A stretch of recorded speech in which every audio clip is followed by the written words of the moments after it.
Hello everyone, कैसे हैं आप लोग। आई होप सब ठीक होंगे, सब अच्छे होंगे, मजे में होंगे। और एग्जाम भी आ रहे हैं अब तो थोड़ा प्रेशर भी होगा पढ़ाई का। तो उसी के लिए थोड़ा सा उस प्रॉब्लम को सॉल्व करने के लिए हम कुछ प्रॉब्लम्स लेके आए हैं। एनवायरमेंटल प्रॉब्लम एक्चुअली ये आपके सिलेबस का पार्ट है। और इसमें कुछ चीजें हैं जो हम आज पढ़ेंगे। और हो सकता है कि ये सारी चीजें आपके लिए फायदेमंद हो, काम में आ जाए, आपके एग्जाम का थोड़ा प्रेशर कम हो जाए। तो आज हम बात करेंगे एनवायरमेंटल प्रॉब्लम्स और ओजोन डिप्लीशन के बारे में। तो हम समझते हैं कि कौन कौन सी एनवायरमेंट में प्रॉब्लम्स हो सकती हैं। और उसमें से एक प्रॉब्लम जो हमने इन सारी प्रॉब्लम्स में से एक प्रॉब्लम है ओजोन डिप्लीशन। तो उसके बारे में हम डिटेल में आज बात करेंगे। तो चलिए शुरू करते हैं इस आज के वीडियो को। और इसमें जो डिटेल हम बताने वाले हैं एनवायरमेंटल प्रॉब्लम्स और ओजोन डिप्लीशन, उसके बारे में आज अच्छे से डिस्कशन करेंगे। तो आज आपका एक टॉपिक क्लियर हो जाएगा। ओके, चलो। तो सबसे पहले समझते हैं कि कौन कौन सी प्रॉब्लम्स है। देखो, हमारे पास वैसे तो बहुत सारी प्रॉब्लम्स होती हैं, लेकिन हम आज बात करें एनवायरमेंटल प्रॉब्लम्स के बारे में। तो सबसे पहले हमारे पास है ग्लोबल वार्मिंग। तो ग्लोबल वार्मिंग क्या होता है, ये तो आपने नाम तो सुना ही होगा। तो ग्लोबल वार्मिंग होता है जहां पर बहुत ज्यादा हीट हो जाए। तो हम कहते हैं ग्लोबल वार्मिंग का मतलब ये है कि जब अर्थ का टेम्परेचर बेसिकली इंक्रीज होने लगे। अर्थ का जो टेम्परेचर अगर वो सडनली इंक्रीज होता है। अब सडनली तो नहीं हो रहा, लेकिन काफी टाइम से इंक्रीज होते जा रहा है। तो अगर इंक्रीज हो रहा है तो उससे कुछ इम्पैक्ट होगा अर्थ के ऊपर। वो इम्पैक्ट क्या हो सकता है? जैसे कि अर्थ का अगर टेम्परेचर बढ़ेगा तो बहुत सारे ग्लेशियर जो है वो मेल्ट हो जाएंगे। और बहुत सारे अगर ग्लेशियर मेल्ट हो जाएंगे तो फ्लड आने के चांसेस है।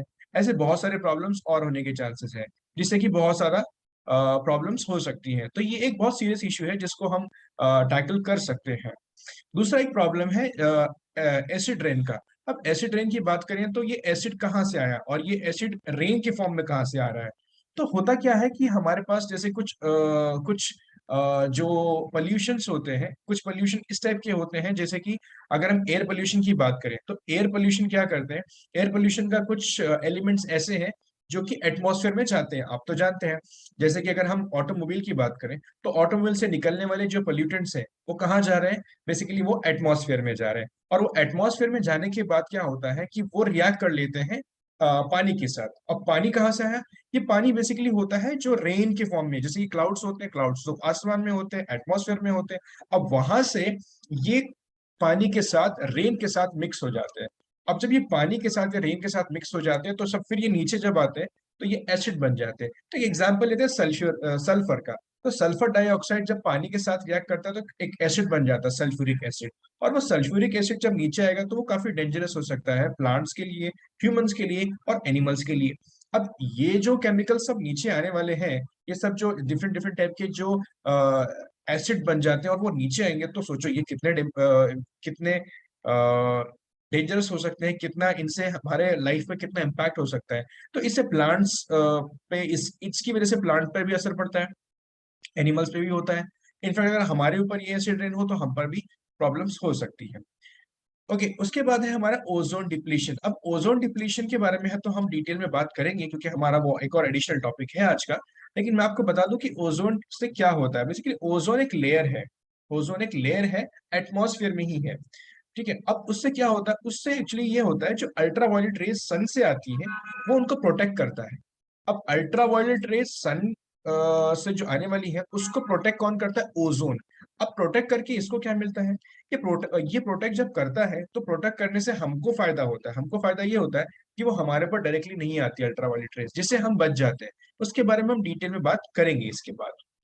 उसके बाद है वेस्ट डिस्पोजल। ये भी एक बहुत बड़ा प्रॉब्लम है। आज हम देखते हैं कि हमारे यहाँ बहुत ज्यादा कचरा यहाँ वहां देखने मिलता है। अब तो स्वच्छ भारत अभियान भी चल रहा है ना। तो इसमें आपको बताया जाता है कि सूखा कचरा और गीला कचरा अलग अलग रखें। राइट। इसी तरीके से वो क्यों कहा जाता है? वो इसलिए कहा जाता है, जैसे कि अगर आपके पास गीला कचरा है, जैसे कि कुछ वेस्ट ऐसा है जो डिग्रेडेबल है, और कुछ है जो नॉन डिग्रेडेबल है। अब जब मैं डिग्रेडेबल बोल रहा हूँ तो इसका मतलब है बायोडिग्रेडेबल। इसका मतलब ये है कि ये कचरा ऑटोमेटिकली अगर हम सॉइल में डाल दें तो ये डिग्रेड हो जाता है और सॉइल के साथ मिक्स हो जाता है। ऐसा कचरा अगर हमारे पास है तो हम उसको मिक्स करके उसको हम डिकम्पोज कर सकते हैं। लेकिन कुछ ऐसा है जो चीजें डिकम्पोज नहीं हो सकती। तो ऐसी चीजों को हम क्या करें? जैसे फाइबर है, प्लास्टिक है, ऐसी बहुत सारी चीजें हैं जो हमारे पास होती हैं और वो हम उसको डिग्रेड नहीं कर सकते। तो उनको हम या तो रीयूज कर सकते हैं या रिसाइकल कर सकते हैं। इस तरह से हम उनका डिफरेंट डिफरेंट यूटिलाइजेशन कर सकते हैं। इसीलिए कचरे में हमें प्रॉपर उसको मैनेज करना जरूरी है। यानी कि जो वेस्ट है उसमें सूखा, गीला, जो रिसाइकल हो सकता है उसको अगर हम अलग करें तो हमारे लिए तो आसान होगा ही। प्लस जो जिनको रिक्वायरमेंट है, जिनको इस चीज का रिक्वायरमेंट होता है जो रिसाइकल करने के लिए, जैसे कि प्लास्टिक है, अगर कोई प्लास्टिक रिसाइकल हो सकता है और हम उसे डिग्रेडेबल के साथ मिक्स करके छोड़ दें, तो जो हमारा डिग्रेड होने वाला है वो भी, वो कचरा और ये दोनों मिक्स होने के बाद ये किसी काम का नहीं बचता। तो प्रॉब्लम क्या हो जाती है, फिर मुझे उसमें से प्लास्टिक और ऐसी चीजें निकालना जो कि नॉन बायोडिग्रेडेबल है, वो काफी मुश्किल हो जाता है, वो एक टास्क बन जाता है बेसिकली, और वो काफी मुश्किल भी है। तो इसीलिए हमको कहा जाता है कि उसको प्रॉपर मैनेज करें, जो कि एक बहुत बड़ा इशू बनता जा रहा है, क्योंकि हम हर दिन घर से कुछ ना कुछ कचरा निकालते हैं, और ऐसे सिर्फ हम ही नहीं निकालते हैं, सभी लोग अपने घर से जो भी उनका जो वेस्ट होता है वो वेस्ट को बाहर फेंकते हैं। अब वो बाहर अगर प्रॉपर मैनेज ना किया जाए तो ये एक बहुत बड़ा इशू बन सकता है पूरे एनवायरनमेंट के लिए। उसके बाद है एयर पोल्यूशन। अब एयर पोल्यूशन से कौन वाकिफ नहीं है, सभी जानते हैं एयर पोल्यूशन कैसे होता है। अब जो मेट्रो सिटीज में रहते हैं वो तो जानते ही हैं, क्योंकि मेट्रो सिटी में तो ये बहुत बहुत आम है, बहुत इजीली देखने मिल सकता है। गाड़ियों का धुआं, इंडस्ट्री का से निकलने वाला धुआं और बहुत तरह के एयर पोल्यूशन हमें आसानी से देखने को मिल सकते हैं। अब इससे बचा कैसे जाए, इसको कंट्रोल किया जा सकता है कुछ हद तक, इसको कुछ हद तक कंट्रोल किया जा सकता है। कैसे करेंगे हम, उसके बारे में हम बात करेंगे थोड़ी देर में। तो मैं बताता चलूं आपको कि एयर पोल्यूशन के लिए बहुत सारे अभी उपाय भी निकाले गए हैं। जैसे कि अगर हम कहें कि CO2 बहुत ज्यादा अमाउंट में एटमॉस्फेयर में है, तो उसे कंट्रोल करने के लिए हम बहुत सारे प्लांट्स लगा सकते हैं। बहुत सारे प्लांट्स लगाएंगे तो वो CO2 कुछ हद तक कंट्रोल हो सकता है। प्लस हम जो व्हीकल्स, अगर हम इंडिविजुअल व्हीकल यूज ना करके पब्लिक ट्रांसपोर्ट यूज करें, तो हमारे व्हीकल से जो निकलने वाला स्मोक है वो भी काफी कम हो जाएगा, तो उससे एयर पोल्यूशन थोड़ा कम हो सकता है। इसी तरीके से काफी सारे सोल्यूशंस हैं जिससे एयर पोल्यूशन का लेवल थोड़ा कम हो सकता है। लेकिन अगर हर एक बंदा ये सोच ले कि मुझे एयर पोल्यूशन को कम करना है, तो शायद हमारा एनवायरनमेंट बहुत क्लीन हो सकता है, पोल्यूशन फ्री भी हो सकता है। ठीक है। उसके बाद नेक्स्ट आता है नेचुरल रिसोर्सेज डिप्लीशन। इसका मतलब ये है, जो नेचुरल रिसोर्सेज हमारे पास है, जैसे कि कुछ अर्थ में, जैसे आप देखते हैं कुछ लाइक कैरोसिन है, पेट्रोल है, पेट्रोलियम प्रोडक्ट्स जिसको हम कहते हैं, क्रूड ऑयल जो होता है हम निकलता है, या गैसेस जो आते हैं वहां से, वो सब लिमिटेड है। फॉर एग्जांपल अगर हम पेट्रोल की बात करें, तो पेट्रोल लिमिटेड रिसोर्स है हमारे पास, अब कभी ना कभी वो खत्म हो जाएगा, उसके बाद हम व्हीकल कैसे चला पाएंगे, ये एक बहुत बड़ा क्वेश्चन है। अगर हम नेचुरल रिसोर्सेस को जितने भी रिसोर्स हैं उनको अगर हम अनलिमिटेड ऐसे ही यूज करते हैं और वेस्ट करते रहेंगे, तो वो दिन ब दिन खत्म तो होते ही जा रहे हैं। एक टाइम ऐसा आएगा कि फ्यूचर में वो रिसोर्सेज बचेंगे ही नहीं। तो हमें उन सारी रिसोर्सेज को प्रॉपर मैनेज करके यूज करना है। ठीक है। Next is water pollution. अब वाटर पोल्यूशन हमारे, हम कई तरीके से करते हैं, हमें जिसका अंदाजा भी नहीं होता है। जैसे कई बार हम नहाने के लिए शावर में नहाते हैं, और शायद 15 मिनट 20 मिनट हमें पता भी नहीं चलता, हम नहाते रहते हैं, और उससे हमें पता चलता है कि हमने काफी सारा पानी वेस्ट कर दिया है, जबकि अगर हम 1 या 2 बाल्टी से आराम से नहा सकते हैं। सिमिलरली जब हम पानी पीते हैं, तो पानी पीने के बाद हम आधा ग्लास पानी पी के आधा फेंक देते हैं, जबकि हम चाहें तो उस पानी को ना फेंक के उसको प्लांट्स में डाल सकते हैं, या फिर इतना ही पानी ले जितने की रिक्वायरमेंट है, तो वो भी काफी कुछ हो सकता है। अब ये तो पानी सेव करने की बात होगी। पोल्यूशन किस तरह से हो रहा है, देखिए पोल्यूशन होने के लिए बहुत सारे लोग रिस्पॉन्सिबल है। अब रिस्पॉन्सिबल तो ह्यूमन बीइंग ही है, लेकिन किसी एक को पॉइंट आउट करने से अच्छा है हम सब लोग इसको सोल्यूशन ढूंढे। देखो क्या कर सकते हैं, जैसे इंडस्ट्री से निकलने वाले कुछ पोल्यूशन होते हैं। अब जो इंडस्ट्री से वेस्ट प्रोडक्ट निकल रहा है, वो अगर वो ऐसे ट्रीट किया जाए कि वो पोल्यूटेड ना रहे, तो हमारे लिए जो, जब वो पानी वो जब पानी के साथ मिक्स होगा, तो वो आने वाले जो रिवर्स है या ओशंस है, या जब जहां पर भी जाएगा, वो वहां पे एक्वाटिक लाइफ को डिस्टर्ब नहीं करेगा। अगर ऐसा पानी या ऐसे केमिकल्स जो कि एक्वाटिक लाइफ को डिस्टर्ब ना करें, और नॉर्मल जो आसपास हमारे जो सीवर लाइन है वहां पर भी इतने ज्यादा स्मेल ना करें, कि वो नॉर्मल रहे और बेसिकली न्यूट्रल रहे, वो किसी चीज को ज्यादा इम्पैक्ट ना करें, और उसे हेल्थ पर कोई डायरेक्ट इम्पैक्ट ना आए, तो हम समझते हैं कि वाटर पोल्यूशन का लेवल हम काफी हद तक सॉल्व कर सकते हैं। अब ऐसा करने के लिए हम क्या कर सकते हैं, ऐसा करने के लिए इंडस्ट्रीज में ट्रीटमेंट प्लांट होते हैं, वाटर ट्रीटमेंट प्लांट, जो कि जो पानी बहुत ज्यादा खराब होता है उसको हम ट्रीट करके इतना, इस हद तक ट्रीट कर लेते हैं कि वो एनवायरमेंट के लिए खराब ना हो, है ना। एक तो ये है। अगर हमारे घर में पानी वेस्ट है तो क्या कर सकते हैं, पोल्यूशन को बचाने के लिए हम क्या कर सकते हैं? देखो हम क्या कर सकते हैं, पानी को कुछ हद तक बचाना भी चाहिए, और पोल्यूशन से तो ऑब्वियसली पोल्यूट तो करना ही नहीं चाहिए। तो पोल्यूशन ना फैले, इसीलिए हमें पानी के पोल्यूशन को बचाने के लिए जो सीवेज लाइन है, जो बाकी चीजें हैं, जो इंडस्ट्री से निकलने वाला गंदा पानी है, उसको अगर प्रॉपर ट्रीट करें, एक तो ये सोल्यूशन हो सकता है। दूसरा सोल्यूशन और क्या क्या हो सकता है, आप मुझे बताना कमेंट में। और एक चीज मैं आपको बताता हूँ, जैसे हमारे घर से निकलने वाले बहुत सारे टाइप के पानी होते हैं। जैसे एक तो पानी वो होता है जो आप पीते हैं, वो तो एकदम प्योर पानी है, आपने फिल्टर से लिया है। एक पानी वो है जिससे आप नहाते हैं, हाथ धोते हैं, कपड़े धोते हैं। एक पानी वो होता है जिससे आप वॉशरूम में फ्लश करते हैं। अब ये तीनों पानी का जो लेवल है, मतलब प्योरिटी के फॉर्म में, अगर प्योरिटी देखी जाए तो तीनों की प्योरिटी का लेवल अलग अलग होगा। तो अगर मैं जो पीने वाला पानी है उससे मैं कपड़े ना धो तो भी कोई फर्क नहीं पड़ेगा, और जो कपड़े धोने वाला पानी उसको मैं फ्लश कर दूं तो मुझे कोई फर्क नहीं पड़ेगा। तो बेसिकली इस तरह से मैं पानी को काफी हद तक बचा सकता हूँ। और इस बचाने की वजह से थोड़ा सा मैं जो पोल्यूशन, जो पानी बहुत ज्यादा वेस्ट करते हैं, वो वेस्टेज भी बच सकता है। एट द सेम टाइम जो इतना खराब पानी है जो कि एनवायरनमेंट को इम्पैक्ट कर सकता है, उसको मैं ट्रीट करके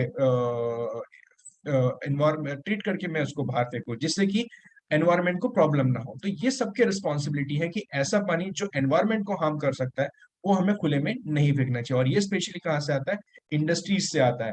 तो वाटर पोल्यूशन जो है जनरली ये सब कहाँ से आ रहा है, मोस्ट ऑफ द टाइम ये आपको इंडस्ट्रीज से आने के चांसेस है, जिसकी वजह से बहुत सारे एक्वाटिक प्लांट्स, एक्वाटिक लाइफ, जितने भी एनिमल्स हैं, वो सबको एक इम्पैक्ट होता है। उसके बाद है डिस्ट्रक्शन ऑफ द फॉरेस्ट। अब हम फॉरेस्ट, जितने भी जंगल हैं उनको क्यों काट रहे हैं? अब देखो मैंने आपको बताया था कि अगर हमें ग्लोबल वार्मिंग को कम करना है, पोल्यूशन को कम करना, तो हमें ट्री लगाने की जरूरत है। अगर हम ट्री लगाते हैं तो देखो ग्लोबल वार्मिंग वाला पार्ट कम हो सकता है, एयर पोल्यूशन का पार्ट कम हो सकता है, कुछ हद तक प्रॉब्लम सॉल्व हो सकती है। हम क्या कर रहे हैं, हम उसका उल्टा कर रहे हैं।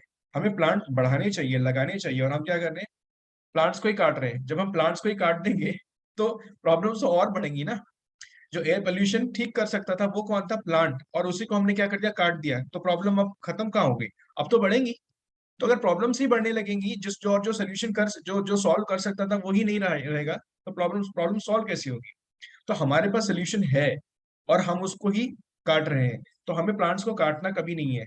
प्लांट्स को इसलिए काटा जा रहा है कि बहुत ज्यादा लैंड, बेसिकली लैंड डेवलपमेंट हो रहा है, जिसकी वजह से प्लांट्स काटे जा रहे हैं। लेकिन एट द सेम टाइम हमें ये भी ध्यान देना है कि जहां पर हम रह रहे हैं वो रहने लायक जगह तो हो। अगर हम सारे प्लांट्स को काट देंगे और आसपास सिर्फ और सिर्फ पोल्यूशन ही होगा, ग्लोबल वार्मिंग होगी, तो क्या हम हमारे लिए वो अच्छा है? बिल्कुल नहीं। तो हमें करना ये है कि एट द सेम टाइम जब हम अपने लिए ऐसा एनवायरनमेंट ढूंढते हैं कि वो हमारे लिए भी अच्छा हो, तो आसपास आप पेड़ लगाइए, जिससे आपके लिए आसपास पोल्यूशन कम हो, आप प्रॉब्लम्स कम हो। बहुत सारे प्लांट्स होंगे तो ग्लोबल वार्मिंग वाले इम्पैक्ट भी धीरे धीरे धीरे कम हो सकते हैं। तो इस चीज को थोड़ा सा हमें मोटिवेट करना चाहिए कि हमें ज्यादा प्लांटेशन करना चाहिए। ठीक है। एक होता है ओवर पॉपुलेशन। अभी ओवर पॉपुलेशन वाला पार्ट क्यों है, अब कुछ हद तक जो हमारा फॉरेस्टेशन जो ये हो रहा है, डिफॉरेस्टेशन जिसको हम बोलते हैं, डिस्ट्रक्शन ऑफ फॉरेस्ट जो बोल रहे हैं, उसका एक रीजन ये भी है ओवर पॉपुलेशन। एक जगह पे बहुत ज्यादा लोग हैं और एक जगह बिल्कुल खाली है। तो शहरों में आप देखो कि बहुत ज्यादा लोग रहते हैं। अब बहुत ज्यादा लोग रहने की वजह से पोल्यूशन पोल्यूशन ज्यादा होगा, क्राउड ज्यादा होगा, तो हर एक चीज बेसिकली, इतना ओवर पॉपुलेशन होने की वजह से फिर वहां पे ज्यादा लोग होंगे, और ज्यादा लोग एक जगह पे होंगे तो ऑब्वियसली प्रॉब्लम तो कहीं ना कहीं स्टार्ट होनी ही है। तो ये जो चीजें हैं इनको हम कंट्रोल कर सकते हैं। ठीक है। ऐसी तो प्रॉब्लम है नहीं कि जिसको हम कंट्रोल नहीं कर सकते। इन सारी चीजों को हम कंट्रोल कर सकते हैं। और इससे हम इसमें एक पार्ट है ओजोन डिप्लेशन, जिसके बारे में हम और बात करेंगे। चलो, तो बात करते हैं ओजोन डिप्लेशन की। अभी ओजोन डिप्लेशन क्या होता है? जैसे मैंने आपको बताया कि सन से आने वाले कुछ अल्ट्रावायलेट रेज हैं। अब अल्ट्रावायलेट रेज जो होती हैं वो हमारे ओजोन लेयर के पार नहीं जा पाते। वो ओजोन लेयर क्या करता है, उन अल्ट्रावायलेट रेज को रोकता है। अब जब वो अल्ट्रावायलेट रेज को रोकता है तो उससे हमको क्या होता है, हमारे लिए ये है कि हमें स्किन कैंसर जैसे प्रॉब्लम्स को होने से बचाता है। सोचो अगर अल्ट्रावायलेट रेज डायरेक्टली हमारे पास आ जाए तो हमें स्किन कैंसर भी हो सकता है, विच इज वेरी डेंजरस। तो हमें उससे बचने के लिए क्या करना पड़ेगा, ओजोन लेयर होनी चाहिए। अब ये ओजोन लेयर होनी चाहिए, मतलब हम बार बार कह रहे हैं होनी चाहिए होनी चाहिए, तो ये है नहीं क्या, ये है। लेकिन इसमें प्रॉब्लम्स क्या हो रही है, ये धीरे धीरे ना खत्म होती जाती है।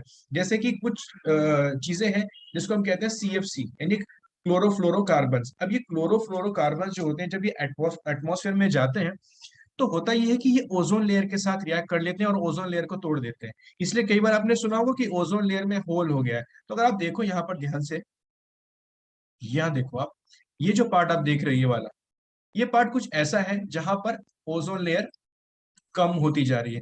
अब सोचो अगर ओजोन लेयर ही नहीं रहेगी तो जो अल्ट्रावायलेट रेज है वो डायरेक्टली हम तक आएंगे, और जब हम तक आएंगे तो हमें बहुत सारी प्रॉब्लम्स हो सकती हैं।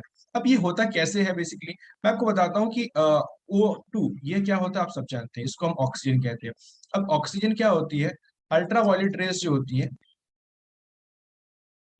अल्ट्रावायलेट रेज जो होती हैं वो O2 के साथ रिएक्ट करती हैं। अब O2 के साथ रिएक्ट करने से वो बना लेती हैं कुछ ऐसे, बेसिकली उनको दो पार्ट में अलग कर देती है। अब ये जो ऑक्सीजन होता है ये वापस ऑक्सीजन के साथ रिएक्ट करने की कोशिश करता है कुछ ऐसे, और बन जाता है O3। क्या बनता है, O3।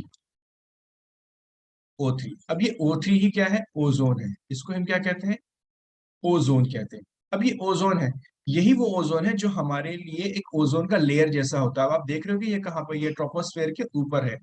अब इसकी वजह से हमें अल्ट्रावायलेट रेस से बचने में मदद मिलती है। अगर हम ऑक्सीजन लेवल को ही कम कर दें, सोचो अगर ये ऑक्सीजन ही ना रहे तो ये आगे जाके दो पार्ट में डिवाइड नहीं होगा, और ये दो पार्ट में डिवाइड नहीं होगा तो वापस ऑक्सीजन के साथ रिएक्शन नहीं होगा, और अगर ये रिएक्शन नहीं होगा तो O3 बनना ही नहीं है।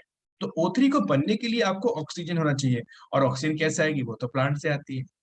प्लांट से हम बैलेंस कैसे कर सकते हैं, हम प्लांट से बैलेंस कर सकते हैं उसको। तो अगर हमारे पास प्लांट ही नहीं रहेंगे तो ऑक्सीजन नहीं रहेगी, CO2 का लेवल बढ़ता जाएगा, और धीरे धीरे ऑक्सीजन का लेवल कम होने से, और CFC जो होते हैं क्लोरोफ्लोरोकार्बन, अगर वो हमने डायरेक्टली एटमोस्फेयर में छोड़ने शुरू किए तो हमारा ओजोन लेयर खतरे में आ सकता है और हमें बहुत सारा प्रॉब्लम हो सकता है।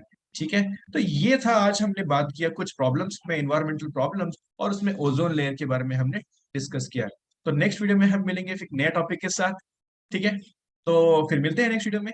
ओके, चलो मिलते हैं फिर नेक्स्ट वीडियो में।